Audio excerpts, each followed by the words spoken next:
puisqu'on a la correction pour la chance. Alors, discrimination. Donc ça, c'est le deuxième indice, c'est l'indice de discrimination. Alors, pourquoi est-ce que... Donc c'est un deuxième outil que l'on peut utiliser pour évaluer la qualité d'un item. Et à quoi sert la discrimination? Pour différencier entre les scores des sujets. Donc l'idée qu'on a ici, c'est vraiment d'étudier les items et d'essayer de retrouver à l'intérieur du test les items qui contribuent à départager les sujets qui ont un score total élevé des sujets qui ont un score total faible. Donc mes sujets, ils passent un ensemble d'items qui font partie de mon test prototypique. D'accord? Ils obtiennent un score total. J'ai des sujets qui ont un score total élevé, des sujets qui ont un score total moyen, des sujets qui ont un score total faible.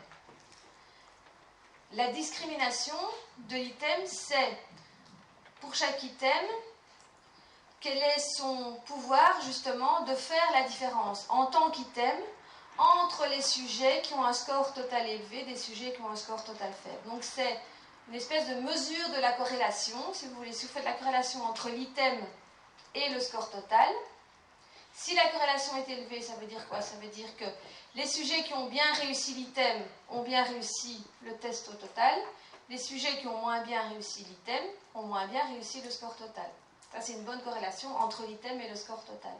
Et donc, ça veut dire que cet item permet de bien discriminer, de bien faire la différence entre les sujets qui ont un score élevé au test total et les sujets qui ont un score faible au test total.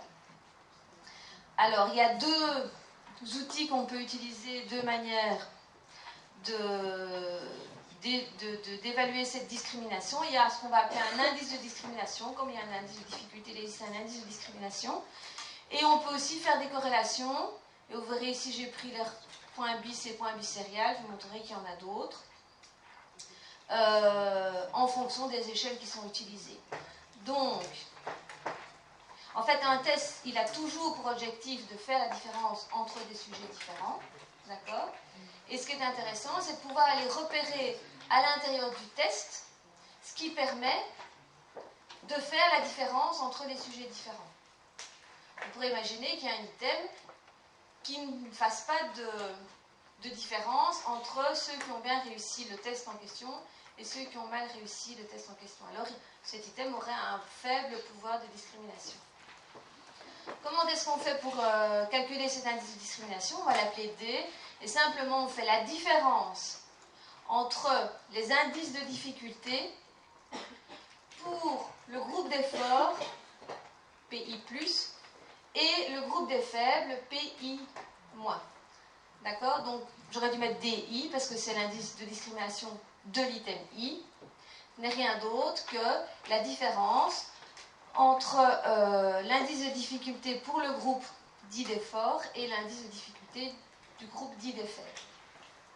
Plus cet indice est grand, plus l'item discrimine entre les sujets qui ont un score total élevé et les sujets qui ont un score total faible, puisque plus la différence entre PI+ et PI- est importante. Alors, première question à se poser, oui, mais c'est quoi le groupe d'effort et c'est quoi le groupe des faibles? Donc on décide de comment est-ce qu'on va définir le groupe d'effort et le groupe des faibles. De nouveau, Kelly nous donne des bornes pour ça. Et donc, l'idée, c'est de considérer que dans une distribution normale telle que celle-là, le groupe des faibles est constitué de 27% des sujets qui ont les scores les plus faibles. Et le groupe des forts, c'est 27% des sujets qui ont les plus hauts scores. Alors pourquoi 27? Il faudrait que je relise la littérature, mais nulle part on retrouve. Donc on retrouve ces bandes-là, mais nulle part on a l'explication de pourquoi 27. Donc si je la retrouve, je ne manquerai pas de vous l'expliquer. Mais donc vous retenez que les groupes des faibles et les groupes des forts, c'est les 27 sujets qui ont les scores les plus faibles au test total, plus faibles, et les plus forts, c'est les 27% de sujets qui ont le score total le plus élevé au test. Exemple, si vous avez un test qui a été administré à 30 sujets, pardon, le groupe d'effort, donc 27% de 30, c'est 8, d'accord? Et donc, le groupe d'effort sera constitué des 8 sujets qui ont obtenu le score total le plus élevé, et le groupe d'effort, les 8 sujets, les groupes d'effets, pardon, les 8 sujets qui ont obtenu le score total au test le plus faible. De nouveau, on va faire ça sur un exemple, ce sera plus simple. Donc là, vous voyez qu'on a 15 sujets qui ont passé un test à 6 items. Chaque item est noté réussi, raté. On peut donc calculer, cette fois-ci, parce que si on veut calculer, enfin, trouver le groupe d'effort et le groupe d'effet, il faut connaître le score de chacun des sujets à l'ensemble du test. Donc, on peut calculer le taux de réussite, le score de chacun de mes sujets. Donc, par exemple, le sujet 1, il a réussi un item, d'accord, valeur 1. Le sujet 2, il en a réussi 4. Le sujet 3, il en a réussi 5, etc. Ok. Donc là, vous avez le score total au test de chacun des sujets. Alors, on peut maintenant donner un rang. On peut ranger ces sujets du plus fort au plus faible. Attention, parce que je crois que j'ai fait une erreur dans les slides. J'ai mis du plus faible au plus fort, mais c'est rangé du plus fort au plus faible.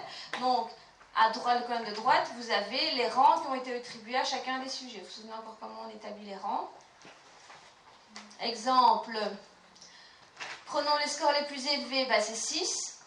Oui, le sujet 8, il a obtenu 6. Le sujet 11, il a obtenu 6. Et le sujet 13, il a obtenu 6. Donc, je devrais leur donner le rang 1 à tous les 3, mais on ne fait pas comme ça. Donc, c'est rang 1, rang 2, rang 3. Donc, on donne le rang du milieu à tous les 3. D'accord? Donc, ils ont tous les 3 le rang 2. Et puis, on passe au score suivant. Le score suivant, c'est 5. Et il y a ce sujet 3 qui a le score 5. Et le sujet 15 qui a le score 5. Donc, ce serait 4 et 5, en fait. Et donc, ils ont tous les deux un rang de 4,5. Ne vous inquiétez pas, on fera des petits exercices là-dessus. Hein. Ok? Donc, je donne un rang à chacun de mes sujets, et puis je vais les ranger des plus forts au plus faible. C'est-à-dire du rang le plus petit au rang le plus grand. Donc, vous voyez qu'ici, les numéros des sujets ont changé, parce que je les ai maintenant rangés en fonction du rang que je viens de déterminer. Ok? Donc, c'était bien le 8, le 11 et le 13 qui étaient les plus forts, qui avaient tous les 3 un score de 6, si vous vous souvenez bien. Ok, donc maintenant je les ai rangés du plus fort au plus faible. Alors pour chacun des items, je peux calculer un indice de difficulté comme on a expliqué tout à l'heure, la somme des 1 divisé par 15 ici puisqu'il y a 15 sujets.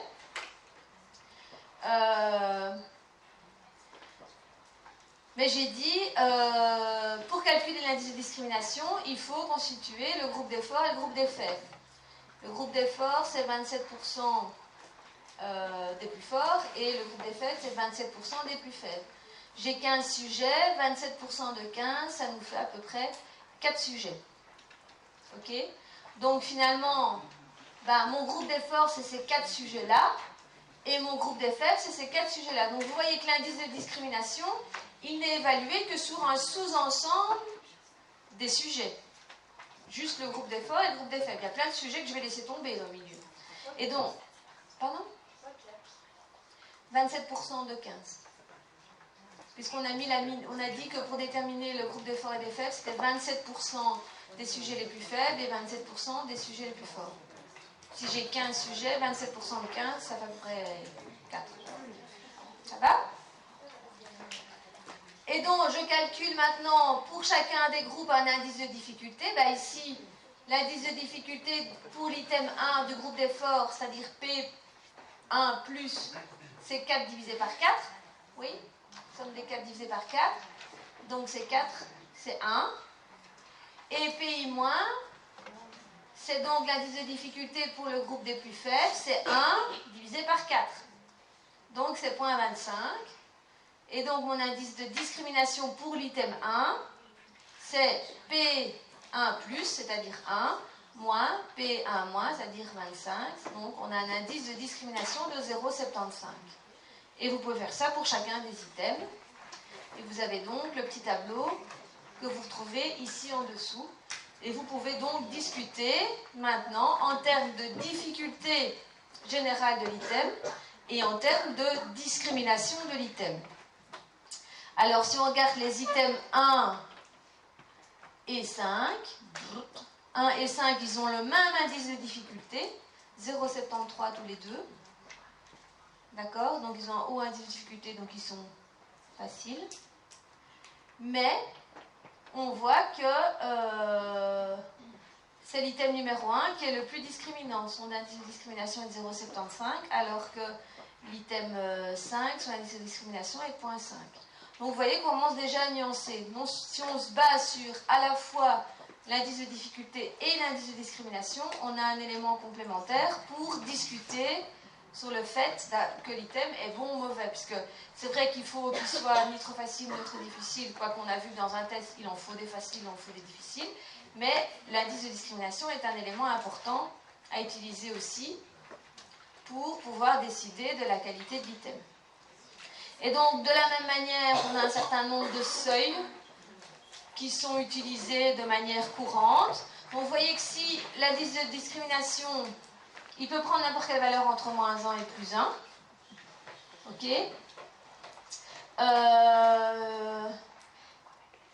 Une discrimination égale à 0 signifie item réussi aussi bien par les sujets forts que pour les sujets faibles. Ça veut dire que PI plus est égal à PI moins. Si D égale à 0. Si l'indice de discrimination est négatif, ça veut dire que l'item est mieux réussi par les faibles que par les forts. Ok? Donc ça veut dire que cet item-là, il va pratiquement à l'inverse de ce que dit le score total. Et donc c'est pas ça qu'on veut. C'est qu'on veut évidemment qu'un item soit cohérent. On veut un test qui soit cohérent et donc on veut des items qui testent la même chose que le test final, en fait, dans le même sens, si vous voulez. Donc, ça, c'est pas très intéressant. Donc, en gros, tous les items qui ont des indices de discrimination inférieurs à 0,1, pas très utiles, pas vraiment utilisés. Et puis, vous voyez qu'on peut se mettre des petites échelles. Donc, entre 0,10 et 0,19 pour l'indice de discrimination, l'item est limite, il faudrait l'améliorer. Il faudrait réfléchir à pourquoi il ne discrimine pas assez. Peut-être que la consigne n'est pas bonne, ou ce qu'on utilise dans l'item n'a rien à voir avec le trait qu'on veut mesurer, etc. Donc à réfléchir. Entre 0,20 et 0,29, il discrimine peu. Entre 0,30 et 0,39, il discrimine assez bien. Et donc vous voyez qu'au-dessus de 0,4, on commence à avoir un bon indice de discrimination. Donc, évidemment, cette manière de calculer la discrimination, elle est très pratique quand on doit faire les choses rapidement et de manière manuelle, parce qu'en gros, on ne travaille pas sur toutes les données. On travaille sur 54% des données, 27% de sujets forts et 27% des sujets pour établir les sujets faibles. Donc finalement, on travaille sur un peu plus de la moitié des données que l'on a au départ. Donc c'est vrai que pratiquement, si on n'a pas de logiciel qui permet, si on a des logiciels qui permettent de faire des évaluations de ce genre de choses,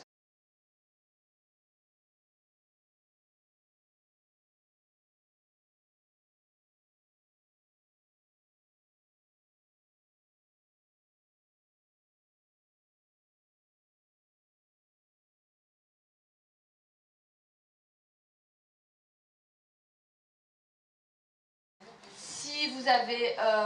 donc ici, moi, je vous ai fait un exemple avec 15 sujets.